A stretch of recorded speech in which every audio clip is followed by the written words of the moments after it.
Welcome to RR food box channel. ఈరోజు మన ఛానల్లో క్యాప్సికమ్ కర్రీ చిక్కటి గ్రేవీతో ఎలా తయారు చేసుకోవాలో చూద్దాం. దానికోసం ముందుగా స్టవ్ పైన కడాయి పెట్టి కడాయి బాగా వేడయ్యాక ఇందులో ఒక 2 టేబుల్ స్పూన్ల పల్లీలు వేసుకొని లో ఫ్లేమ్లో వేపుకోవాలండి. పల్లీలు వేగాక ఇందులో ఒక టేబుల్ స్పూన్ నువ్వులు కూడా వేసి ఇవి కూడా చక్కగా వేపుకోవాలి. ఇవి రెండు వేగాక చల్లారాక మిక్సీ జార్లో వేసుకొని ఇందులోనే కొద్దిగా పచ్చి కొబ్బరి ముక్కలు వేసుకోవాలి. వీటన్నిటిని ఒకసారి బాగా మిక్సీ పట్టేసి ఇందులోనే 4-5 రెమ్మల వెల్లిపాయలు కూడా వేసుకొని మరొకసారి మిక్సీ పట్టి పక్కన పెట్టుకోవాలి.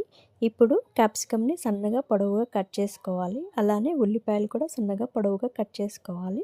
ఇప్పుడు స్టవ్ పైన కడాయి పెట్టేసి కడాయి బాగా వేడయ్యాక ఇందులో ఒక 2-3 టేబుల్ స్పూన్ల ఆయిల్ వేయాలి. ఆయిల్ వేడయ్యాక ఇందులో ఆవాలు జీలకర్ర వేసుకొని రెండు చక్కగా ఫ్రై అయ్యాక ఇందులో ముందుగా కట్ చేసి పెట్టుకున్న ఉల్లిపాయలు క్యాప్సికమ్ ముక్కలు కూడా వేసుకొని ఇవన్నీ చక్కగా కలుపుకోవాలి. ఈ ఉల్లిపాయలు క్యాప్సికమ్ని ఒకసారి బాగా కలుపుకొని ఇందులో కొద్దిగా పసుపు కొద్దిగా ఉప్పు వేసుకొని ఇవన్నీ బాగా కలుపుకోవాలి. ఇదంతా కలిపాక ఒక నిమిషం పాటు మూత పెట్టి ఉడకనిస్తే ఏంటంటే క్యాప్సికమ్ ఉల్లిపాయ తొందరగా మగ్గిపోతాయి. చూడండి, మన క్యాప్సికమ్ ఉల్లిపాయ చక్కగా మగ్గిపోయాయి కదా. ఇప్పుడు దీంట్లో కొద్దిగా అల్లం వెల్లుల్లి పేస్ట్ వేసుకోవాలి. అల్లం వెల్లుల్లి పేస్ట్ పచ్చివాసన పోయేంత వరకు బాగా ఫ్రై చేసుకోవాలి. ఇది ఫ్రై అయ్యాక ఇందులో ఒక టమాటా కట్ చేసుకొని వేసుకోవాలి. ఇప్పుడు ఇందులో కొద్దిగా కారం కూడా వేసేసుకొని ఇవన్నీ ఒకసారి బాగా కలుపుకోవాలి. అంతా కలుపుకొని ఒక నిమిషం పాటు మూత పెట్టి మగ్గనిస్తే తొందరగా మగ్గిపోతుంది. చూడండి, మన క్యాప్సికమ్ టమాటా అన్నీ చక్కగా మగ్గిపోయాయి కదా.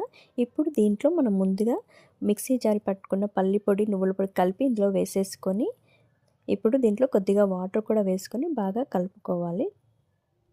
ఇప్పుడు దీంట్లో కొద్దిగా వాటర్ కూడా వేసేసుకొని ఒకసారి బాగా కలుపుకొని కర్రీని లో ఫ్లేమ్లో ఉడకబెట్టేసేయాలండి. ఇందులో కొద్దిగా ధనియా పొడి కూడా వేసేసుకొని లో ఫ్లేమ్లో ఉడకనిస్తే ఏంటంటే పైన మొత్తం ఆయిల్ తేరుకుంటుంది. చూడండి, ఇప్పుడు మన క్యాప్సికమ్ చిక్కటి గ్రేవీ రెడీ అయిపోయిందండి. ఈ కర్రీని ఏ రెసిపీతో తిన్నా సూపర్ టేస్టీగా ఉంటుందండి. మీరు కూడా ట్రై చేసి టేస్ట్ ఎలా వచ్చిందో కమెంట్ చేసి చెప్పండి. నా ఛానల్ని సబ్స్క్రైబ్ చేసుకోండి. మరిన్ని వంటల కోసం నా ఛానల్ లైక్ చేయండి. మీ ఫ్రెండ్స్ అండ్ ఫ్యామిలీకి షేర్ చేయండి. Thank you for watching my channel.